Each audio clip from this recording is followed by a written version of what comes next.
Hi everyone! So, ready na ba kayo? Dahil ako, ready na.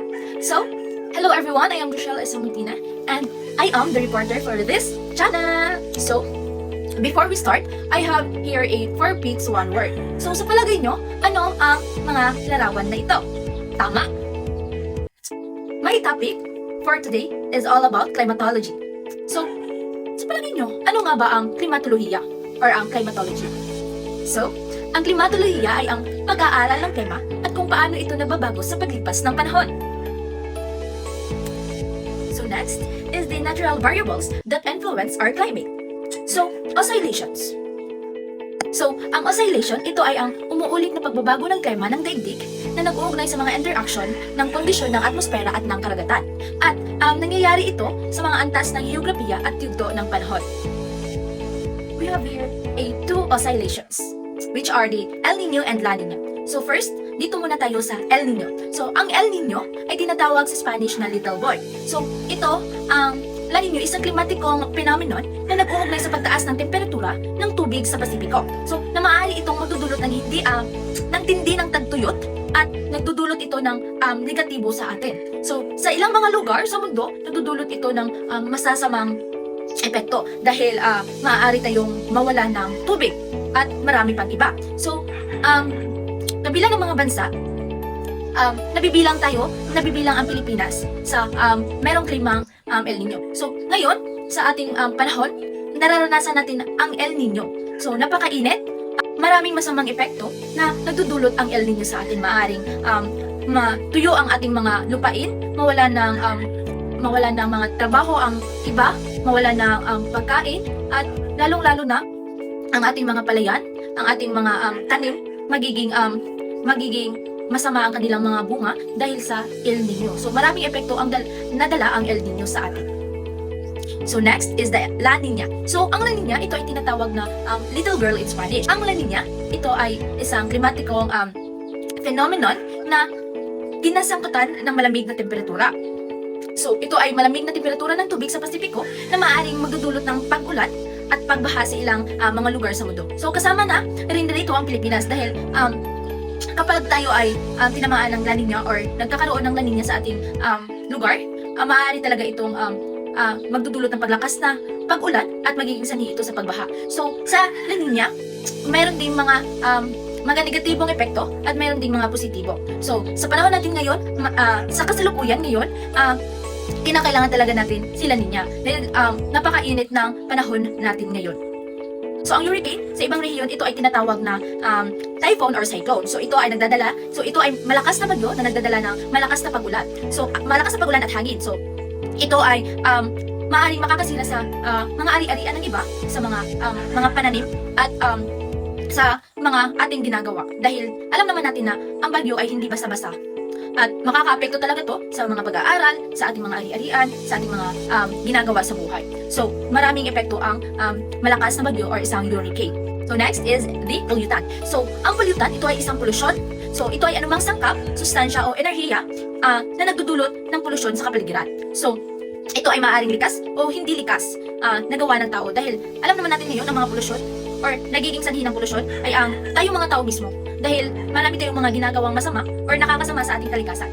So kaya ang klima ay nagiging hindi na pantay or hindi na siya pantay na merong tag-ulan, tag-init, ganyan. Dahil ngayon, tayo mismo ang gumagawa ng paraan upang masira ang ating kalikasan. So yan ang polusyon. Human impact on climate change.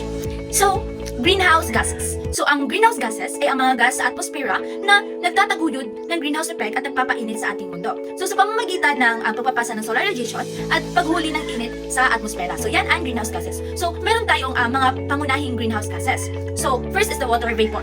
So, ang water vapor, ito ay nagmumula sa ang water vapor, ito ay tubig sa anyo ng gas na matatagpuan sa atmosfera ng mundo. So, ito ay binubuo ng bahagi ng greenhouse gases na nagpapainit sa mundo. So, nagmumula ito sa pag-evaporate ng tubig sa ating mga anyong tubig at sa lupa. So, yan ang the water vapor. So next is the nitrous oxide. So ang nitrous oxide, ito ay greenhouse gas na binubuo ng dalawang atom ng nitrogen at isang atom ng oxygen. So nagmumula ito sa mga iba't ibang proseso at nagpapainit ito nagpapalala ito ng climate change. So next is the methane. So ang methane, ito ay binubuo ng isang carbon atoms at apat na hydrogen atoms. So nagmula rin ito sa iba't ibang natural na proseso at nagpapalala ito sa climate change. So third is the carbon dioxide. So ang carbon dioxide, ito ay nagmula sa iba't ibang natural na proseso at ang carbon dioxide ay isang carbon atom na dalawa ang oxygen atom. So the third one is the carbon dioxide. So ang carbon dioxide, ito ay binubuo ng isang carbon atom at dalawang oxygen atom. So ito ay nagmula sa iba't ibang natural na proseso at ang pagsunog ng fossil fuels. So ang carbon dioxide, ito ay ang pinaka-importante sa lahat ng greenhouse gases. So the last is the chlorofluorocarbons. So ang chlorofluorocarbons, ito ay ang chemical na nagdudulot ng deflection sa ozone layer. So ang chlorofluorocarbon, ito ay ang nagdudulot ng deflection sa ating ozone layer. So yan ang chlorofluorocarbon. So deforestation. So ang deforestation, ito ay ang pagtanggal o pagwasak sa ating kagubatan, kadalasan para sa pagsasaka, pag-uuling, urbanisasyon, at marami pang iba. So ito ay nagdudulot ng pagkawala ng ang deforestation sa ating mga kagagawan. Maaari rin itong hindi maaari kundi talagang nawawala ng tirahan ang mga hayop natin sa kagubatan. So yan ang negatibong epekto ng deforestation. Maraming magiging sanhi or magiging negatibong sanhi ito. Maaring kaya sa panahon natin ngayon, mas mabilis nang magbaha at maglandslide. Dahil wala nang puno na kumakapit sa ating mga wala nang puno na kumakapit sa ating mga bundok. So kaya nagkakaroon ng landslide. At marami pang ibang negatibong gawa ang deforestation na makakasira sa ating kalikasan at lalong-lalo na sa ating mga tao. Let's proceed to the atmosphere, structure and composition. So, ano nga ba ang atmosphere?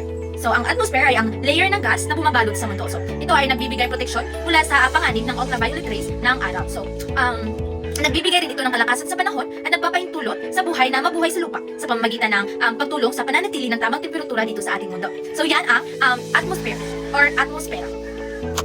Composition of the atmosphere. So, ang atmosphere ay binubuo ng pangunahing gas ng nitrogen, meron itong 78%, ang oxygen, 21%, ang carbon dioxide naman ay 0.4%, and also the other gases has a 0.96%. So, let's proceed to the ozone.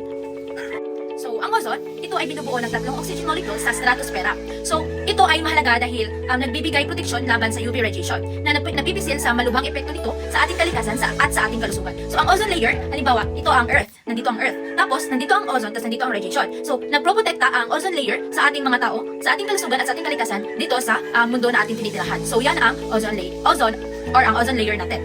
So, next is the aerosols. So, ito ay ang maliliit na patak na likido o solidong particles sa hangin. So, ito ay nagdudulot ng epekto sa kalidad ng hangin at sa kalidad ng ating klima. So yan ang aerosols. So, ionosphere. So, ang ionosphere ay isang bahagi ng atmosphere na puno ng ionized gases dulot ng solar radiation. So, ito ang ionosphere or ito ang mundo. So, ito ang mundo. So, nandito ang mundo, tapos nandito ang solar radiation. So, nandito ang solar radiation. Tapos, ganyan ang mundo. So, kapag nakatutok ang mundo sa solar radiation, nagiging charged ionosphere siya. So, ang mga ions ay maaari magsagawa ng radio signal. So, meron siyang signal na magaganap dahil nakatutok siya sa solar radiation. So, tag-init. So, dito naman sa bandang bahagi ng mundo, dito sa likod, nagiging uncharged ionosphere siya.